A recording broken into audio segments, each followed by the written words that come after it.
subscribe, like and share and press the bell icon to get notifications. Hello everyone, welcome to my channel Learn with Raiza, and today we will be learning about probability, and this lesson is for grade 9s. Well students, in this video I'll be teaching you all how to identify random experiments, how to write sample space for random experiments, identifying equally likely outcomes of a random experiment, and finding the probability of an event in sample space when outcomes are equally likely. So all these parts will be covered in this video. So let's watch it until the end. First, we have to know what is random experiment. Random experiments contain few of the main characteristics. So experiments which contain the following characteristics is known as a random experiment. First, the experiment can be repeated any number of times under the same condition. Under the same condition, experiment can be repeated any number of times. Second, all possible outcomes of experiment are known before the experiment is carried out. So before we handle the experiment, we can understand or we are realized what are the outcomes. For example, tossing a coin. We know either head or tail will fall, but that is the outcome we know. So before we carry the experiment, we know the outcomes of the experiment. Third one, but the exact outcome cannot be said before the experiment. For example, tossing a coin, head or tail will fall, but can you tell what exactly will fall? No, therefore exact outcome cannot be said before the experiment. Fourth one, a pattern cannot be found in the outcome when experiment is repeated. First, suppose if you toss the coin first time, you will get head, for example. Second time, you will get tail. So, the outcome is not repeated though we repeat the experiment. So, these are the characteristics a random experiment should contain. Okay students, now let us consider some events and let's see whether they are random events or not. Now, you should know what is a random event, right? Random events, in random experiments, we can predict all the set of possible outcomes. We can repeat the experiment under the same condition, but we can't predict the outcome of the experiment exactly and find any pattern. Okay, right. Rising of sun tomorrow morning. Is it a random experiment? No, it definitely happens. So it is not a random experiment. Cock laying eggs. Is it a random experiment or not? Never. Cock will never lay eggs, therefore it is not a random experiment. Head appearing when a coin is tossed. A coin is consisting tail and head appearing when coin is tossed. Is it a random experiment? Yes, it is a random experiment. Cow's milk being white in color. Is it a random experiment? Definitely, cow's milk is always white, therefore it is not a random experiment. Sun shining brightly today. Is it a random experiment? Sometimes sun might shine brightly. So it is a random experiment. Next one, floating of an iron ball in a water basin. Is it a random experiment or not? It will never happen. It will never happen. So, cock laying eggs, floating of iron ball in water basin will never happen. But rising of sun tomorrow morning, yeah, definitely. Then cow's milk being in white in color, yes, definitely. But head appearing when a coin is tossed and sun shining brightly today is a random experiment. So far what we discussed. Seventh one, obtaining an odd number when tossing a dice. Obtaining an odd number when tossing a dice. Of course it is a random experiment. Therefore now we discussed how many random experiments. Head appearing when a coin is tossed, sun shining brightly today, obtaining an odd number when tossing a dice. Eighth one, falling of a stone to the ground when it is thrown up. When a stone is thrown up, will it fall down? Yes, definitely this will happen. Therefore, this is not a random experiment. Weaving the full moon in a new moon day. Is it a random experiment or not? Weaving the full moon on a new moon day? Yes. So did you understand how to identify the random experiments? Well students, now we'll see what is sample space. Okay. Sample space means all possible outcomes can be written in the form of a set. The set which consists of all the possible outcomes of a random experiment is its sample space. Okay? The sample space is denoted by capital S letter. For example, tossing a coin will give either head or tail. So, you know that only two possible outcomes will be there.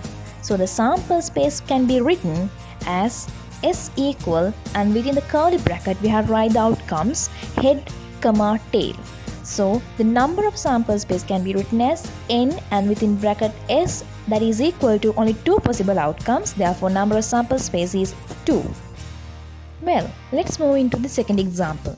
A bag contains 4 milk flavored toffees and 3 orange flavored toffees of same size and shape. Randomly draw a toffee and read its flavor and write the sample space. Okay, did you understand the question? A bag is containing 4 milk flavored toffees and 3 orange flavored toffees of same size and shape. So suppose if you put the hand inside the bag and draw a toffee, what is the probability or the sample space of getting a toffee? Let's see. Okay, now see the toffee bag is depicted. So sample space can be written as equal, and how many toffees are there? I said for 3 milk flavored and 4 orange flavored or something. 3 orange flavored toffees and 4 milk flavored toffees. So I have depicted here orange flavor as O, milk flavored as M. So since 3 orange flavored, I have tell as O1, O2 and O3. Milk flavored M1, M2, M3 and M4. So that is a sample space. So what is the number of sample space? What are the number of elements in the sample space? 7, of course. So an event is a subset of the sample space of a random experiment. So an event taking place becomes a subset of the sample space in a random experiment. So this is how to write the sample space for an event and the number to depict the number. Well students, now the next part, equally likely outcomes. What is known as equally likely outcome? Yes. When the sample space of a random experiment is considered, if each outcome is equally likely to occur, then that experiment is called an experiment with equally likely outcome.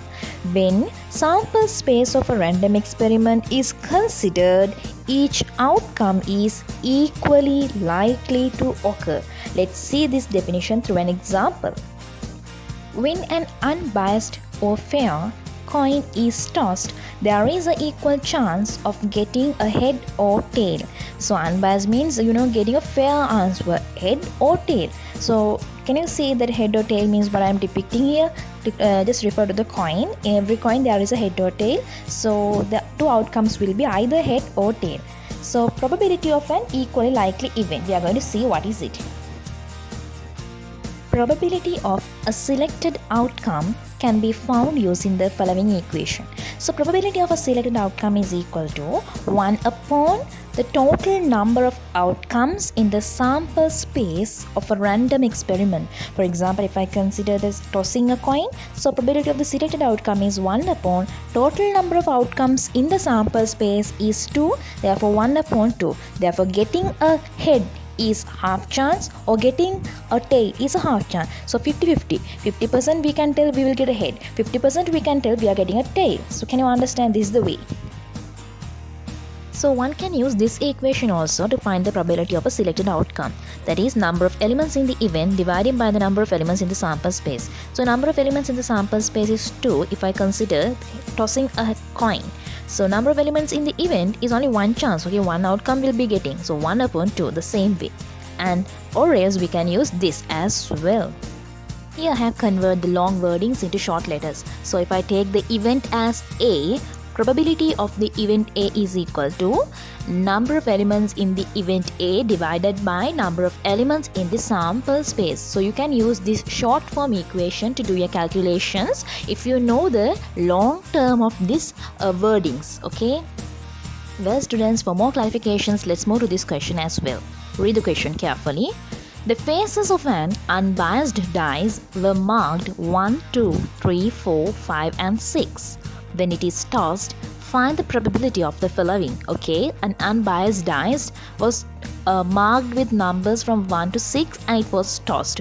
So what is the probability of getting the number 5? We are asked to find what is the probability of getting the number 5 and what is the probability of getting a number more than 2, and thirdly, what is the probability of getting an odd number.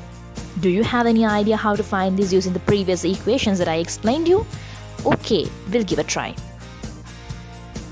Okay student, as they were asked to find first the probability of getting the number 5. Okay, the numbers were marked from 1 to 6. Can you remember in a dice there's numbers from marked from 1 to 6. So what is the chance of getting number 5 from the 6 numbers? Yes, of course, only one chance because only one number 5 is there. So only one chance out of 6 chances to get number 5. Second one, probability of getting a number more than 2. How to get number more than 2? How many numbers are there more than 2? Yes, 3, 4, 5 and 6. So there are 4 numbers. So if I take B as the event of getting a number more than 2, then I can write the set of B or the sample space of the set B, event B, as 3, 4, 5 and 6. So number of elements in the sample space of the event B is 4. So I can use the equation of that probability. Probability of set B or the event B is equal to number of elements in the sample space of B dividing by the chances. So let's see how many. Only 4 numbers are there more than 2. Out of how many numbers? Out of 6 numbers. So we can simplify it into 4 and 6. Both are divisible by 2. Therefore we can write as 2 upon 3. So that is the probability of getting a number more than 2. Part C of the question is asking us to find what is the probability of getting an odd number. So numbers are marked from 1 to 6. How many odd numbers are there? 1, 3 and 5. 3 odd numbers. So probability of getting an odd number is 3 upon 6. Only 3 chances out of 6 chances. Therefore when we simplify, both numbers are multiples of 3, therefore 3 times 1 and 3 times 2, 1 upon 2, only half chance. Or else we can apply the equation and take, if I consider the probability of getting an odd number as event A, probability of event A is equal to number of elements in the event A should be divided by the number of elements in the sample space. Therefore 3 upon 6 we can simplify it into simple terms as 1 upon 2. So equation also can be applied, or as the normal mentality method can be applied. So I hope this video helped you to understand the lesson of probability, and these are the questions that had to be discussed mostly, and please understand to find what are the random experiments and do more questions, practice more questions, and hope to meet you with another video. Thank you.